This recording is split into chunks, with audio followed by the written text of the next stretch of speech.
दोस्तों आज का जो हमारा लेक्चर है वो जैन धर्म पर आधारित है। इससे पहले जैन धर्म का ऑलरेडी एक लेक्चर अपलोड किया जा चुका है, जिन्होंने नहीं देखा वो उसे देख लीजिएगा। चलिए स्टार्ट करते हैं जैन धर्म। ठीक है, काफी कुछ इसमें हमने पढ़ लिया था, जैसे कि जैन धर्म में टोटल 24 तीर्थकर हुए थे, जिसमें सबसे महत्वपूर्ण तीर्थकर जो थे जिन्हें हम महावीर स्वामी के नाम से जानते हैं, जिन्होंने काफी तपस्या करी थी और लगभग 12 वर्ष की तपस्या के बाद जब ये 42 वर्ष के थे तब इनको क्या हुआ था, ज्ञान की प्राप्ति हो गई थी। उसके बाद इनको कई नामों से जाने लगा, जैसे कि निर्गंत, ठीक है, और केवलिन, अहर्त के नाम से जाना जाने लगा। इसके बाद दोस्तों हमने देखा था कि जैन धर्म के प्रचार प्रसार हेतु इन्होंने कई महत्वपूर्ण काम किए। इन्होंने क्या किया था, 11 जो गणों की नियुक्ति की थी, ठीक है, और इनके जो प्रमुख थे उनको हमने गणधर के नाम से जाना था, ठीक है, जिसमें सबसे महत्वपूर्ण नाम आता है सुधर्मन का।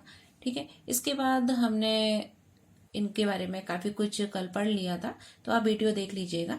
लिए स्टार्ट करते हैं कि आज जो हमारा शेष रह गया था, तो जैन धर्म में हमने देखा था कि कल बात करी थी हमने कि जैन धर्म जो है उसमें हमने कल 3 रत्नों की बात करी थी, जैसे कि हम सम्यक श्रद्धा, सम्यक ज्ञान और सम्यक आचरण के नाम से जानते हैं। ठीक है, अगर वो कोई व्यक्ति इन 3 रत्नों का पालन करता है, ठीक है, तो वो क्या होता है, उसको जो कर्म फल है, कल हमने जाना था कि 2-3 वर्ड हमने देखे थे कि जैसे कि निर्जरा, संबर, ठीक है, आश्रम।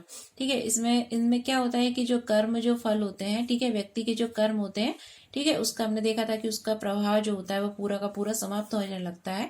ठीक है, समाप्त क्यों हो जाता है, जब वो त्रिरत्नों का क्या करने लगता है, पालन करने लगता है।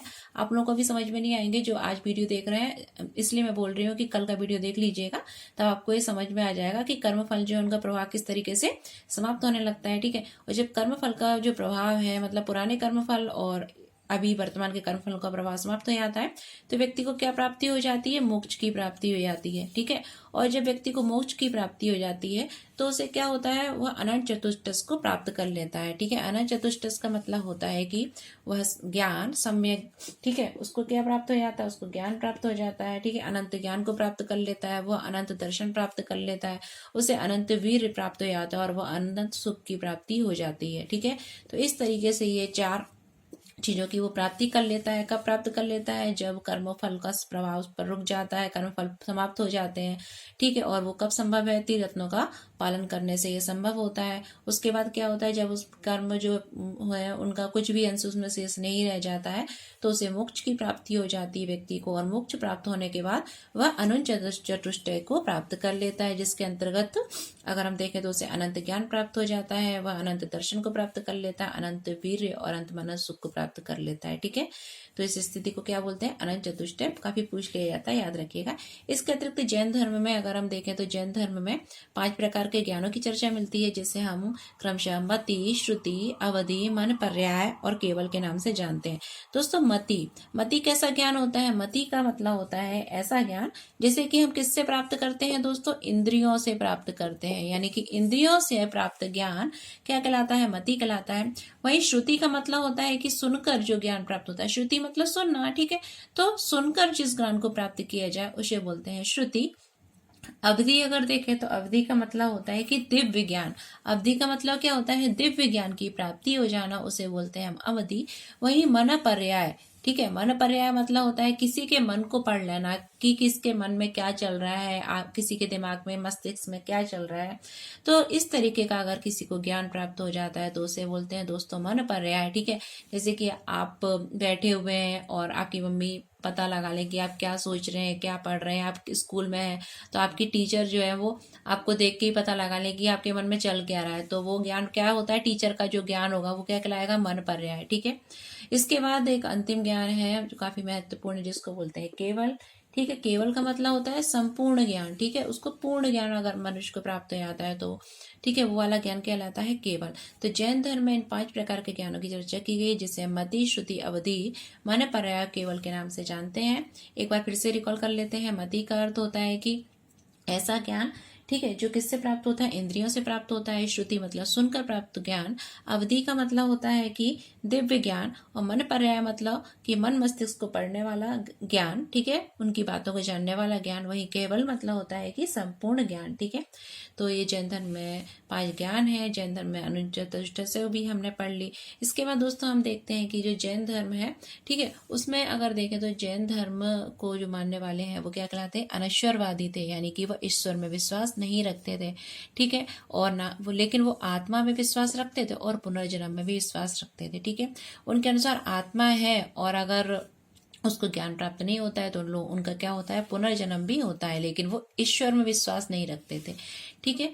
तो वो कैसे थे, जैन धर्म को जो मानने वाले थे वो क्या थे, अनिश्वरवादी थे।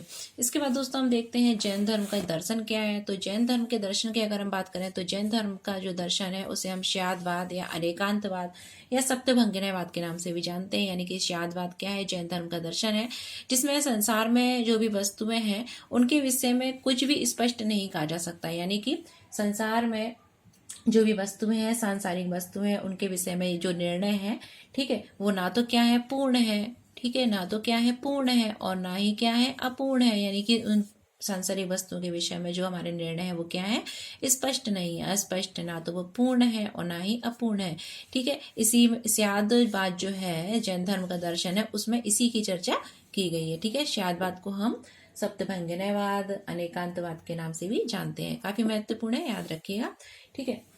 इसमें कहा गया है कि कोई भी जो वस्तु है, यानी कि सांसारिक जो वस्तु है, ठीक है, उसको ऐसा कहा गया है कि वो है, नहीं है, हो भी सकती है, नहीं भी हो सकती है, ठीक है, और उसके बारे में कुछ कहा भी नहीं जा सकता। इस तरीके से ये उसमें जो 7 क्या कहे गए हैं कि उनके बारे में कुछ भी स्पष्ट नहीं कहा जा सकता है, ठीक है। तो इसे कहा गया है स्यादवाद कहा गया है। जैसे कि स्यादास्ति, स्यादनास्ति, स्यादास्ति च, स्यादनास्ति च, स्यादा वक्तव्यम च, स्यादास्ति च, नास्ति च वक्तव्यम च, ठीक है। इस तरीके से कहा गया है इसमें। तो आपको इतना ध्यान नहीं रखना है, बस जैन धर्म का दर्शन याद रखना है। क्या है जैन धर्म में जो दर्शन है उसे हम श्यादवाद, अनेकांतवाद, सप्तभंगिनयवाद के नाम से जानते हैं, ठीक है।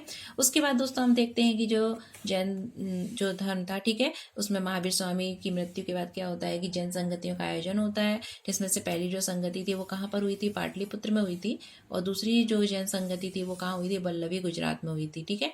आपको कुछ कुछ याद आ रहा होगा कि इस तरीके की हमने संगतियां 4 संगतियां पढ़ी थी, और वो कहाँ पढ़ी थी, वो बुद्ध धर्म में पढ़ी, ठीक है। कहाँ पढ़ी थी, बुद्ध धर्म में पढ़ी थी। वो कहाँ हुई थी, राजगृह, वैशाली, पाटलिपुत्र, कुंडगाम में हुई थी, जिसमें से जो 3 थी शुरू की, राजगृह, वैशाली, पाटलिपुत्र, वो कहाँ पर, बिहार में हुई थी, जबकि जो चौथी बौद्ध संगति थी वो कहाँ हुई थी, कश्मीर में हुई थी, ठीक है। तो ये हमारी उस जैन संगतियां हैं जैन धर्म में, इसलिए उनको जैन संगतियां बोलते हैं। वो बौद्ध धर्म में हुई थी इसलिए उनको बौद्ध संगतियां कहा गया। तो प्रथम जैन संगति जो थी वो कहाँ हुई थी, पाटलिपुत्र में हुई थी, और इस समय इनकी अध्यक्षता किसने की थी, स्थूलभद्र ने की थी, ठीक है। किसने की थी, स्थूलभद्र ने की थी, और किसके शासनकाल में हुई थी।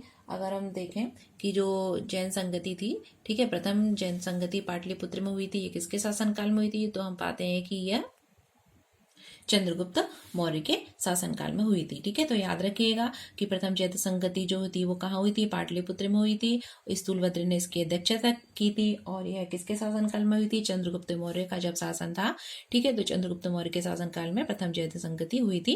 इस समय क्या होता है, जैन धर्म था वो 2 भागों में विभाजित हो जाता है, जिसे कि हम दिगंबर और श्वेतांबर के नाम से जानते हैं। कल मैंने आपको बता दिया था कि जो श्वेत वस्त्र धारण करते थे वो श्वेतांबर कहलाए, और जो वस्त्र यानी निवस्त्र थे वो क्या कहलाए, दिगंबर कहलाए। भद्रबाहु के समर्थक दिगंबर कहलाए, ठीक है। वही जो श्वेत बाहु थे, ठीक है, उनके समर्थक क्या कहलाए, वो श्वेतांबर कहलाए, ठीक है। इसके बाद जो द्वितीय बौद्ध संगति हुई थी वो कहाँ हुई थी, वल्लभी, गुजरात में, वल्लभी में हुई थी, और इसकी अध्यक्षता किसने की थी दोस्तों, क्षमा श्रवण ने की थी, ठीक है। क्षमा श्रवण ने की थी। कहीं कहीं देवार्धिगण भी लिखा रहता है तो आप याद रखिएगा, ठीक है। तो इसकी अध्यक्षता किसने की थी, क्षमा श्रवण या देवार्धिगण ने, ठीक है, नाम इनके। तो क्षमा श्रवण आप याद रखिएगा, क्षमा श्रवण ने की थी।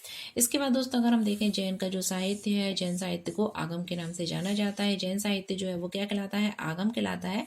और इसके अंतर्गत अगर हम देखें जैन साहित्य आगम कहलाता है, जिसके अंतर्गत अंग, उपांग, प्रकरणी, 6 सूत्र, मूल सूत्र रखे गए हैं। अगर हम देखें कि अंग जो है, अंगों की संख्या कितनी है, 12 है, यानी जैन साहित्य आगम कहलाता है, जिसके अंतर्गत 12 अंग है, 12 उपांग है, 10 प्रकरण है, 6 सूत्र है, और 4 मूल सूत्र रखे गए हैं। ठीक है, तो दोस्तों ये हमारा कंप्लीट हो जाता है आज जैन धर्म। उम्मीद है आपको समझ में आया होगा। इसको अगर नहीं समझ में आया तो एक बार फिर से देख लीजिएगा, समझ में आ जाएगा। तो मिलते हैं अगली वीडियो में किसी नए विषय के साथ। देखने के लिए धन्यवाद।